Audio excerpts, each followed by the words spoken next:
Muy buenos días a todos ustedes que están ahí en sus casas acompañando. Qué rico, qué bueno es poder juntarnos, aunque sea virtualmente, pero en espíritu estar unidos, alabando a nuestro Señor, poder cantar y ahora también poder escuchar su palabra, poder meditar en ella, poder también pedirle al Señor que nos haga cada vez más capaces de llevar su palabra a la práctica, a poder vivirla. Así que estemos atentos hoy día, los animo a que podamos dejar, a veces en la casa uno se distrae más, a lo mejor está ahí con la olla prendida para el almuerzo más rato, así que les animo a que puedan realmente dedicar este tiempo a escuchar la palabra y después posteriormente a seguir cantando a nuestro Señor. Vamos a continuar con nuestra serie de Lucas, ¿ya? El reino de Dios llegó. Ya llevamos muchos, ya no sabría decirles cuántas semanas que hemos estado ya revisando este evangelio y hemos avanzado harto, estamos en el capítulo 8. Tuvimos ahí un paréntesis en fin de año, Navidad, fin de año, así que el domingo pasado ya retomamos, pero para volver a recordar quizás no pudiste estar en el último domingo, así que vamos a recordar muy brevemente. Había un episodio que narra Lucas, que es muy conocido, que es cuando Jesús va con sus discípulos en la barca cruzando el mar de Galilea. Y hay una tempestad, una tormenta, y Jesús estaba durmiendo, ¿cierto? Y los discípulos ya no hallaban qué hacer y están como medio choreados con Jesús porque Jesús estaba durmiendo. Bueno, finalmente Jesús, sabemos lo que pasa, Él calma la tempestad y eso provoca en los discípulos y también al lector, a nosotros que vamos leyendo este evangelio, a ellos les provoca una confusión. De alguna manera están atemorizados, pero vieron que calmó la tormenta, ellos son sus seguidores, pero al parecer no saben bien quién es Él. Jesús mismo los confronta por su fe. Después de ese episodio, termina la tormenta, ¿cierto? Pasa la noche, quizás uno se lo imagina de noche, y llegan ahí a la orilla, a la costa. Recordemos que el mar de Galilea es un lago grande, y ellos llegan al otro lado, y ellos se bajan, y inmediatamente los encuentra un hombre endemoniado, y eso es lo que vimos el domingo pasado. Y vimos ahí cómo se da todo un tema con la autoridad de Jesucristo frente a la autoridad de los demonios que habían poseído a este hombre. Y reflexionamos y vimos cómo Jesucristo tiene autoridad sobre todas las cosas. Y parte de su obra tiene que ver justamente con la autoridad. Y cómo esta lucha que hay de alguna manera es una lucha por la autoridad, en donde obviamente Jesucristo vence. Y todavía estamos en este episodio, ¿ya? No terminamos el texto completo en la semana pasada, así que hoy día vamos a continuar, vamos a terminar este texto, pero es importante recordar de dónde viene todo esto, de dónde venían los discípulos y Jesucristo también. Y hoy día, entonces, terminamos este episodio y quiero recordar algunas cosas que vimos en el texto anterior, porque son importantes para el de hoy día. Hoy día vamos a hablar harto acerca de el Rey Santo, de este atributo de santidad. ¿Y por qué lo vamos a hablar desde este episodio? Que a lo mejor uno dice, oye, en ninguna parte aparece esta palabra o se le llama santo a Jesús, pero vemos algunas cosas muy interesantes en el texto que vimos la semana pasada. Lucas nos narra, dentro de toda su historia ahí y cómo él lo va describiendo, nos podemos dar cuenta de que es un contexto bastante impuro. Después vamos a revisar un poquito qué significa esto de impuro, pero hay 4 cosas acá que nos dan a entender de que no era un lugar a donde cualquier judío, por ejemplo, iba a ir libremente sin que hubiese ahí algunos problemas quizás o él mismo no iba a querer ir. Por ejemplo, en Lucas narra que llegan a la tierra, ¿cierto?, de los Gadarenos. Es una tierra, como hablamos la semana pasada, gentil.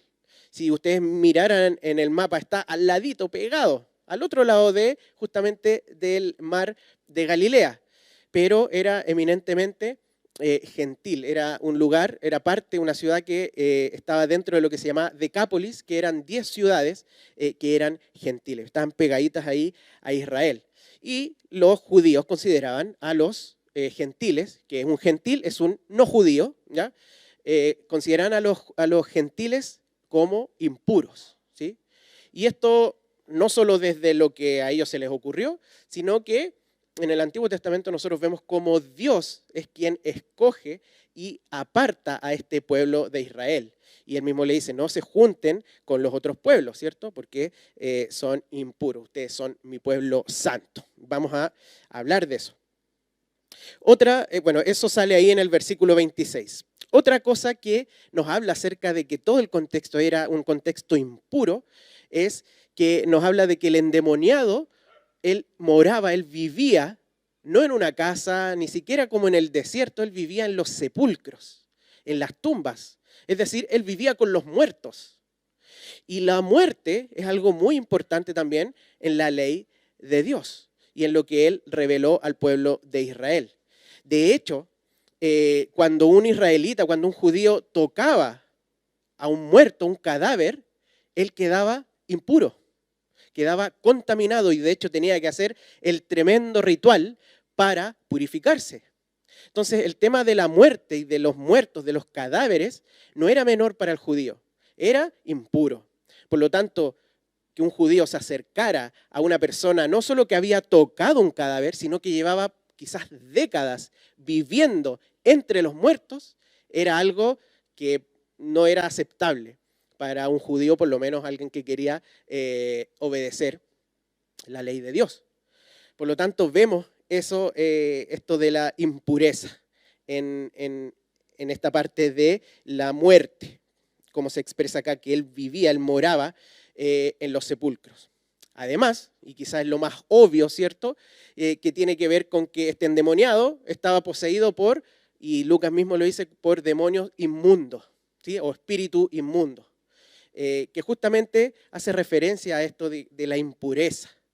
Y además, alguien que era gentil, que vivía con los muertos y que tenía un espíritu inmundo, o sea, ya era demasiado su impureza para un judío, ¿sí? Estaba un espíritu demoníaco ahí mismo, era espiritualmente impuro, ¿sí?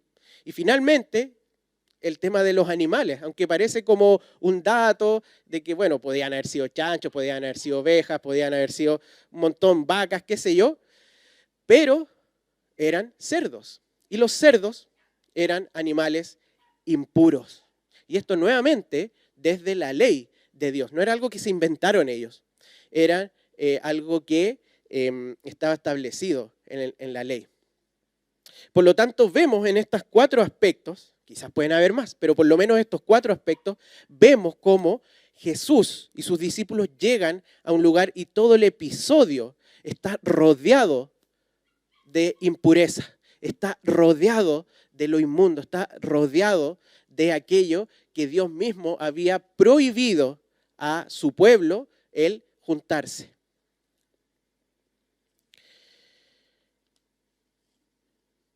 Ahora, ¿por qué es importante esto de la impureza para este episodio, para esta narración? Y la verdad es que nosotros, o en verdad este concepto, es bien transversal en la Biblia. Y no podemos desligarlo de lo que es la pureza, obviamente, y la santidad. Y la santidad es un concepto que está a lo largo de toda la Biblia. Y solamente para recordar, el ser humano fue creado a imagen y semejanza de Dios. Dios es un Dios santo. Eso implica 2 cosas. Significa 2 cosas el tema de la santidad. Uno es que Él es apartado significa ser santo, ser apartado, ser distinto. Y Dios es diferente de toda su creación, de todo lo demás. Dios es diferente, es superior. Dios está por sobre toda la creación.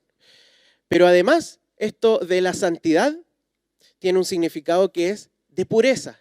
Esto de ser moralmente puro, sin pecado, sin maldad, porque es totalmente lo contrario a Dios.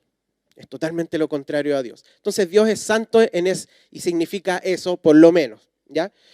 Y Él crea al hombre, al ser humano, a Adán y a Eva, y los crea santos, porque de alguna manera también eran diferentes del resto de la creación, porque ellos fueron creados a imagen y semejanza de Dios. Pero también eran santos y eran puros porque no había pecado en ellos. Moralmente, ellos no habían pecado cuando fueron creados. No había pecado, no había impureza en ellos. Pero el hombre cae, como ya sabemos, lo hemos predicado y lo hemos estudiado y aprendido muchas veces. El hombre cae y entonces queda alejado del Señor.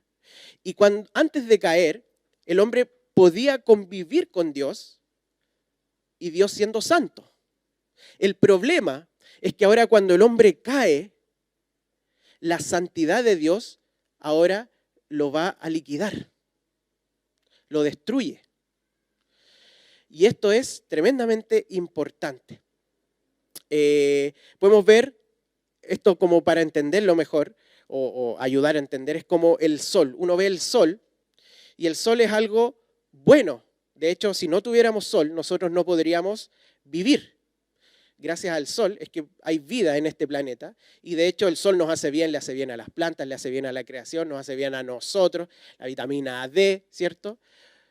Sin el sol no podríamos vivir. Pero si nosotros nos acercamos mucho al sol, si tuviésemos esa posibilidad de acercarnos al sol, el sol nos exterminaría, nos mataría. No podemos acercarnos al sol. Y eso no es porque el sol sea malo. De hecho, el sol es bueno. Pero aún así nosotros no podemos acercarnos. En el caso de Dios, no es que al estar frente a Dios y el hombre morir, no es porque Dios sea malo, es todo lo contrario, es porque Dios es bueno y nosotros estamos contaminados, dejamos de ser puros y santos y ahora somos impuros por el pecado que entró en el hombre. Después Dios, ¿qué es lo que santifica? Santifica a un pueblo. Llama a Abraham, lo aparta, nuevamente este concepto de santificación, lo aparta y le dice, de ti va a nacer un pueblo y ese pueblo va a ser mi pueblo. Ustedes serán mi pueblo, yo seré su Dios. Y él hace un pacto con Abraham santificando un pueblo. Y les da leyes también a este pueblo y en esas leyes les establece cómo deben relacionarse con este Dios santo, porque la verdad es que ningún ser humano puede relacionarse directamente con Dios porque es santo. Porque Dios, al ser santo, la manifestación de su santidad es la justicia y es incluso la ira de Dios frente a lo impuro, frente al pecado, frente a la maldad, a la iniquidad. La santidad de Dios responde o actúa frente a eso de esa manera, con justicia, con juicio. Por lo tanto, al nosotros ser impuros, eso es lo que vamos a recibir. No porque Dios sea malo, sino que porque Dios es bueno, porque Dios es santo. Él entonces santifica a un pueblo para Él. Y en la ley, ¿qué es lo que Él les da? Estas leyes que les permiten relacionarse con Él. ¿De qué manera? Santificándose. Hay un montón de rituales, por ejemplo, para purificarse. Dios decide que en este pueblo que apartó, Él va a tener su morada, va a estar su presencia en medio del pueblo. Pero ninguno podía acercarse realmente. Había un solo lugar, el lugar santísimo, donde estaba ahí manifestada su presencia. Y cualquiera que entrara iba a morir, porque su presencia es santa y todos los demás son impuros. Por lo tanto, les dio una serie de rituales y de prácticas y todo el tema de los sacrificios y generó un orden sacerdotal, los levitas y dentro de los levitas familias de sacerdotes y un sumo sacerdote que es el único que puede entrar una vez al año a esa presencia del Señor, purificándose, sin pecado, santificándose. Está este concepto desde siempre. Aún así, el hombre seguía siendo impuro. Y Dios entonces santifica a este pueblo. Ahora, vamos a seguir hablando de esto, pero creo que es bueno reflexionar. A veces olvidamos lo tremendo de la santidad de Dios. Y la santidad de Dios probablemente es el atributo que más se habla la Biblia, que Él es santo. Y debemos preguntarnos cómo o qué tanto consideramos su santidad hoy día en nuestro vivir diario. ¿Cómo nos relacionamos con su santidad? Cuando pecamos, cada vez que tomamos a la ligera nuestros propios pecados, estamos despreciando no solo su santidad, sino que también, y lo vamos a ver, el sacrificio de Jesucristo. Porque si no fuera por el sacrificio de Jesucristo, por el primer pecado, por lo que sea, merecemos la muerte y ser fulminados con su santidad. Pero tantas veces pecamos y es como que, total, pido perdón, o a veces ni siquiera lo reflexionamos. Y pecamos muchas veces con acciones, en nuestra mente, con nuestra boca, en nuestras actitudes, con nuestros pensamientos. El atributo de santidad de Dios no ha cambiado, Él es inmutable. Así como vemos esos textos en donde algunos murieron por su santidad, esa santidad sigue siendo la misma. Obviamente que en Jesucristo nosotros ahora somos santos, pero eso no hace que su atributo de santidad, que es que el aborrecimiento del pecado de Dios, haya cambiado. En absoluto, Él es santo y debemos siempre considerar eso. Cuando pecamos, a veces nos afligimos y está bien. Pero ¿cuántas veces nos afligimos por las consecuencias que eso trae a nuestras vidas? Y no necesariamente porque Dios es santo. A lo mejor nos afligimos porque yo quiero ser mejor. Y en cierto sentido está bien, yo quiero crecer.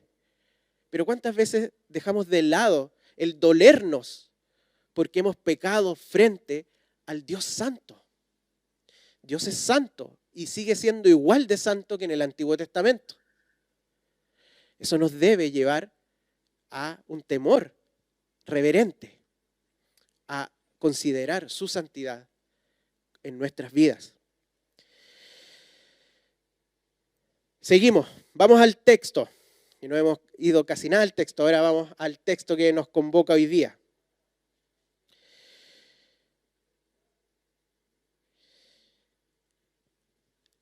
Jesús echó el demonio o los demonios de este hombre y los echó ahí a los cerdos se cayeron en un acantilado.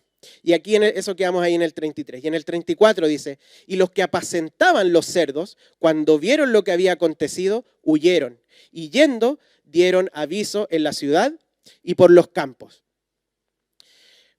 Jesús entonces había sacado, ¿cierto? Había echado fuera a estos demonios y los había mandado a un hato de cerdos, ¿cierto? Que eran muchos, eran como 2000.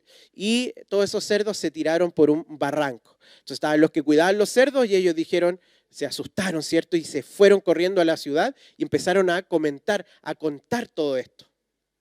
¿Qué pasa después? Y salieron a ver lo que había sucedido. ¿Quiénes? La gente de la ciudad, una multitud. Y vieron a Jesús y hallaron al hombre de quien habían salido los demonios, sentado a los pies de Jesús, vestido y en su cabal juicio. Y tuvieron miedo. Y los que lo habían visto les contaron cómo había sido salvado el endemoniado. Acá hay varias cosas interesantes. Primero, y vamos a ir viendo eso también, la actitud diferente que hay entre el pueblo y entre el ahora ex endemoniado. ellos salieron corriendo, avisaron a la ciudad, salió toda la ciudad y vieron con sorpresa a este hombre que llevaba años y años, probablemente décadas, dominado por estos espíritus, ¿cierto? Y ahora, en su cabal juicio, es decir, no gritando, no hablando cosas inhumanas, sino que como un ser humano, vestido porque andaba sin ropa y a los pies de Jesús. Así lo describe Lucas. Nos imaginamos algo bastante sereno, estando ahí postrado a los pies de Jesús, quizás escuchándolo, quizás agradeciendo, quizás alabándolo a Él. Y los que habían visto les contaron y ellos tuvieron miedo. Y esto es interesante porque dice que los que habían visto lo que había pasado, es decir, probablemente los mismos que los dueños de los cerdos, los que los apacentaban, pero también estaban ahí los discípulos, los que habían ido con Jesús. Probablemente todos ellos empezaron a contarle al pueblo lo que había pasado. Por lo tanto, no es que la multitud no tenía idea que había pasado. Ellos le dijeron, oye, fue Jesús, ¿cierto? Cómo él había sido salvado, cómo el endemoniado había sido dejado de ser endemoniado. Y sin embargo, causó temor esta obra de Jesucristo. Y esto nos habla mucho acerca del corazón de este pueblo impuro, de estas personas impuras, y no por ser gentiles, sino porque el pecado estaba en el corazón de cada uno de ellos. Pero vemos que hay una transformación. Vemos que en este contexto impuro que hablamos al principio, en donde hay gentiles, donde están los cerdos, donde había un demonio, y me falta una, donde estaba el tema de los sepulcros, rodeado de muerte, llega Jesús y hay una transformación, hay una purificación. Y esto es tremendo, porque cuando hablamos en el Antiguo Testamento, todo lo que Dios hizo para que ellos pudiesen acercarse a ellos purificándose, Dios también les prohibió que ellos se mezclaran, se juntaran, siquiera tocaran ciertas cosas impuras. ¿Por qué? Porque eso contaminaba a este pueblo santo. Si ellos comían un animal impuro, ellos eran contaminados. Si ellos tocaban un cadáver, ellos eran contaminados. Si ellos se involucraban con los pueblos gentiles, ellos estaban contaminados. Está este concepto de ser contaminado por lo impuro, por lo inmundo. Eso contaminaba al pueblo de Dios. Pero vemos acá un judío, a Jesucristo, que se involucra con esta parte impura y no se contamina. De hecho, pasa todo lo contrario. Él, entre comillas, contamina, él traspasa, por decirlo de alguna manera, su santidad a esta otra persona, en el sentido de que lo sacó al demonio impuro, al demonio inmundo, a los demonios inmundos de la vida de él. Y al parecer lo santificó más allá que eso, porque lo vemos acá, sentado a sus pies. Uno dice, bueno, eso es obvio, porque lo acaba de salvar. Y la verdad es que no todos y cada uno de los que recibieron un milagro de Jesús se detuvieron a alabarlo, a adorarlo. No todos. Hubo una transformación acá. Es como un agua manchada, oscura, y que caiga ahí una gota de cloro o algo así, donde empieza a limpiar, donde queda ahí blanquito. Es imposible para el agua. El agua sucia no puede purificarse a sí misma. Necesita de algo completamente puro que lo purifique. Y ese es Jesús. Nadie más podía haber hecho eso por él. Nadie más. Y esto nos muestra, yo creo que Jesús estaba demostrándole con todos estos eventos, con lo que pasó en la barca en el mar de Galilea, con lo que va a pasar después de este episodio también, y con lo que pasa ahora, le está demostrando a sus discípulos quién es Él. Él es el Hijo de Dios y Él es santo. y a tal punto que Él no lo contamina la impureza, sino que Él santifica lo que es impuro. Él es el que santifica lo que es impuro. Fíjense que este episodio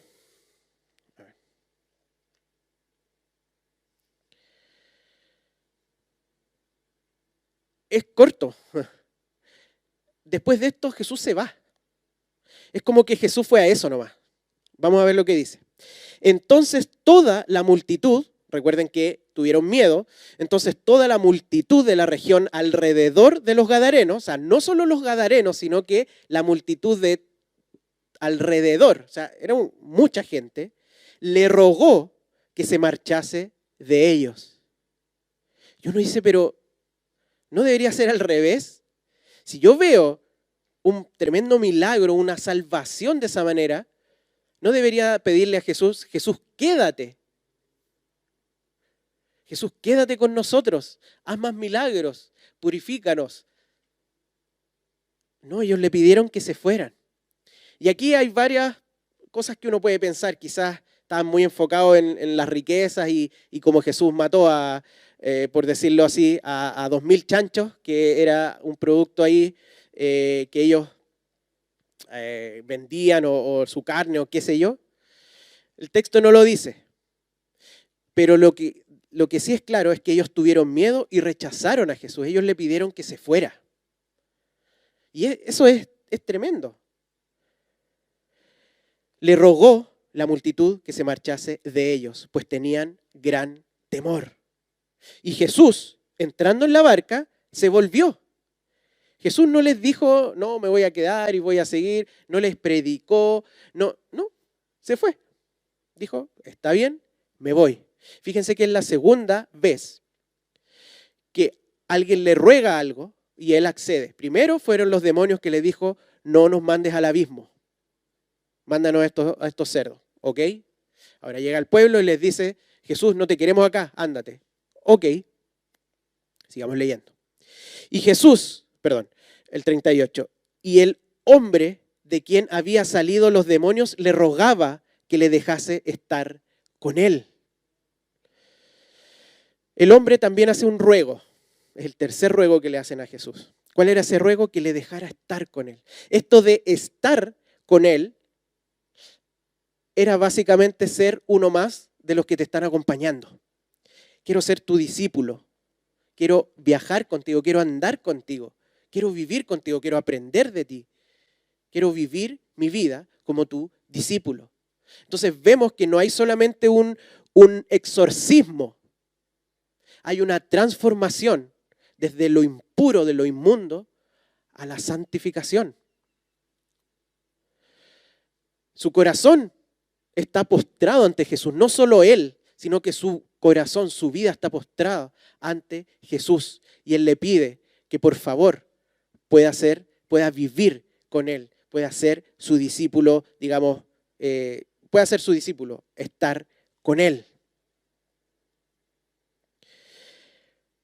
Pero Jesús le despidió diciendo, vuelve a tu casa y cuenta cuán grandes cosas ha hecho Dios contigo. Y él se fue, publicando por toda la ciudad cuán grandes cosas había hecho Jesús con él. Llama la atención que en esta tercera petición Jesús se niega. Y esta tercera petición, además, para uno lector, uno dice, bueno, a él sí que Jesús le debió haber concedido lo que le pidió, no a los otros dos, no al demonio. ¿Por qué le concedió algo al demonio? ¿Por qué le concedió lo que le pidieron a la multitud que lo estaba rechazando? ¿Por qué? ¿Y por qué a aquel que está postrado ante Jesucristo y le pide, quiere, anhela ser su discípulo, le dice que no? Es tremendo esto y causa extrañeza. Pero vemos cómo Jesucristo le dio una misión a esta persona.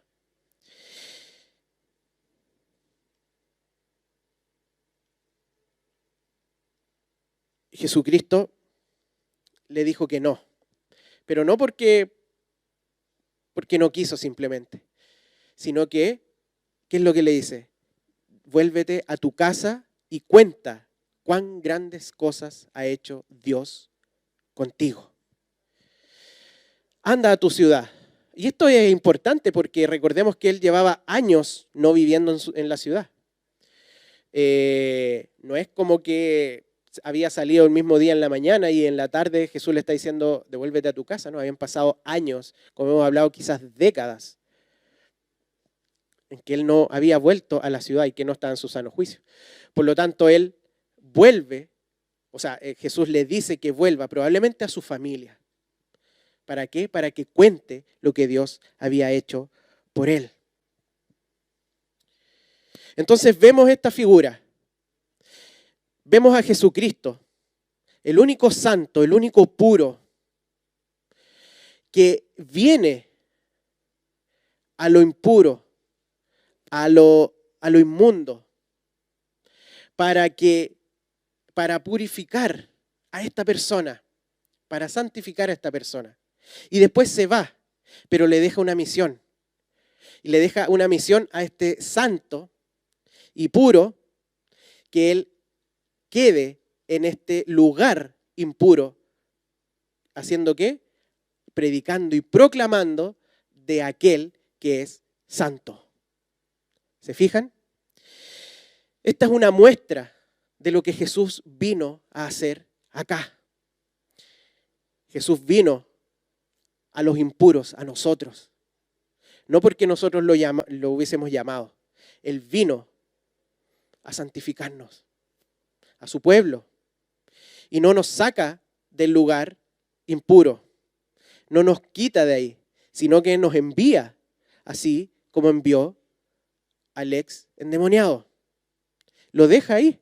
Y uno podría decir, oye, pero ¿por qué no se lo llevó? A lo mejor ahí, imagínate, él era el único que aceptó, que se postró ante Jesús y todos los demás lo rechazaron, él va a quedar ahí. Bueno, es lo que Jesús nos manda a nosotros. Nos ha santificado, nos ha purificado, nos ha perdonado nuestros pecados y nos ha dejado acá en el mundo, nos ha enviado ahora al mundo. ¿A qué? A proclamar las cosas que Dios ha hecho con nosotros. Eso es lo que estamos haciendo acá. Nuestra inmundicia, lo que somos impuros, como enseña Jesucristo, no es lo de afuera, es lo de adentro. Jesucristo vino a morir en la cruz para quitar nuestro pecado, para perdonar nuestro pecado y quitarlo, para hacernos santos, no con cosas externas, sino que en nuestro corazón, en nuestra naturaleza, nos dio una naturaleza nueva, santa. Pero no nos aparta totalmente del mundo impuro, del mundo caído, sino que nos envía acá. ¿Para qué? Para que demos cuenta de Él. ¿Cómo nos relacionamos nosotros ahora? ¿Cómo nos relacionamos con el mundo? ¿Cómo nos relacionamos con lo impuro? ¿Cómo nos relacionamos con nuestra comunidad? ¿Cómo nos relacionamos con donde vivimos? Porque ¿qué es lo que hizo esta persona? Él obedeció a Dios y él fue y dice, y publicando por toda la ciudad cuán grandes cosas había hecho Jesús con él. Él lo hizo. Él cumplió la misión que Jesús le había dado. Ahora, sabemos, no estamos hablando acá de un mensaje del Evangelio completo, porque Jesús no había muerto y todavía no estaba ese mensaje completamente entregado. Pero, sin embargo, que Él sí anunció a este Jesús que lo había salvado. Y piensen ustedes cuando llegaron los apóstoles o los discípulos a ese lugar que queda muy cerca de Israel, predicando ya tiempo después el Evangelio de este mismo Jesús que había salvado a esta persona que nosotros la habíamos por décadas poseída y ahora es libre.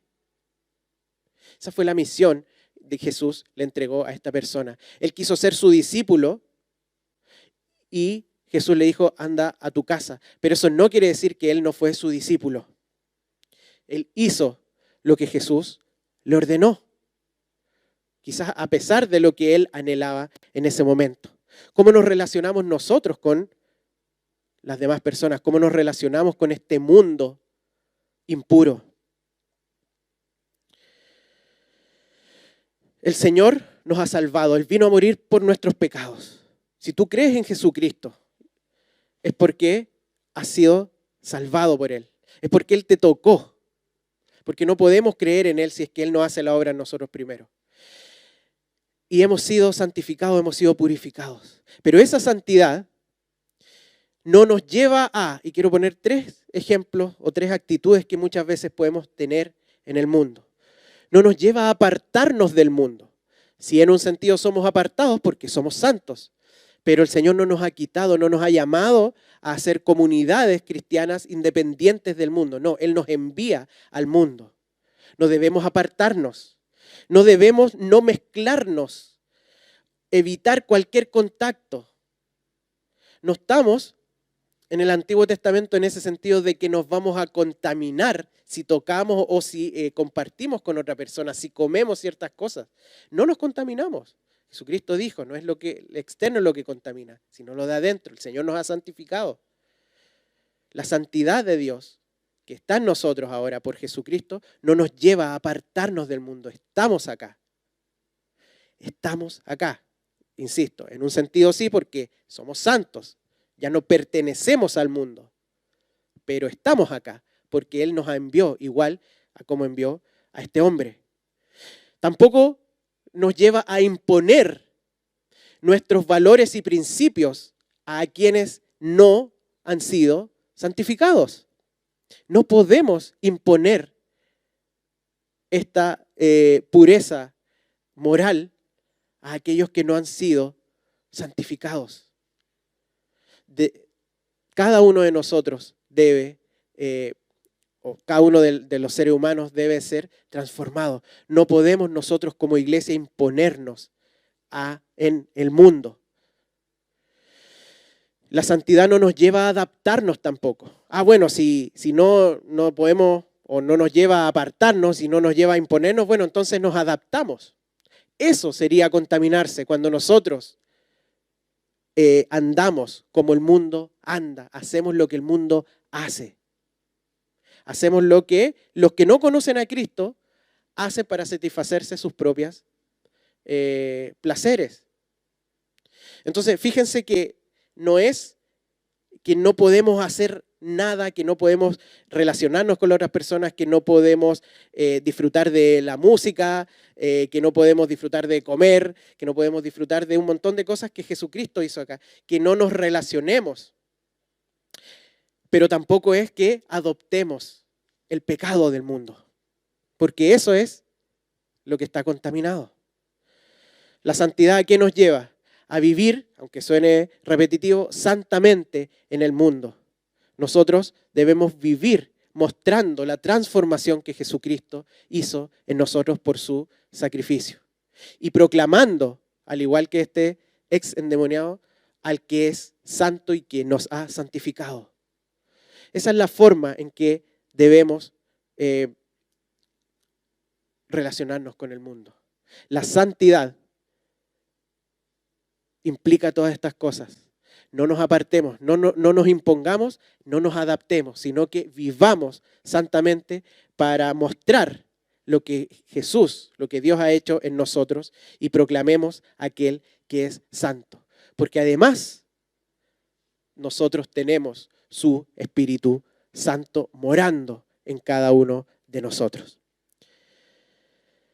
Para concluir, leerles un versículo que está en Tito, que dice, Jesucristo, quien se dio a sí mismo por nosotros para redimirnos de toda iniquidad, de todo nuestro pecado, y purificar para sí un pueblo propio, para purificar un pueblo para Él, pero celoso de buenas obras, que eso se exprese en cómo vive el pueblo en el mundo. Vamos a orar.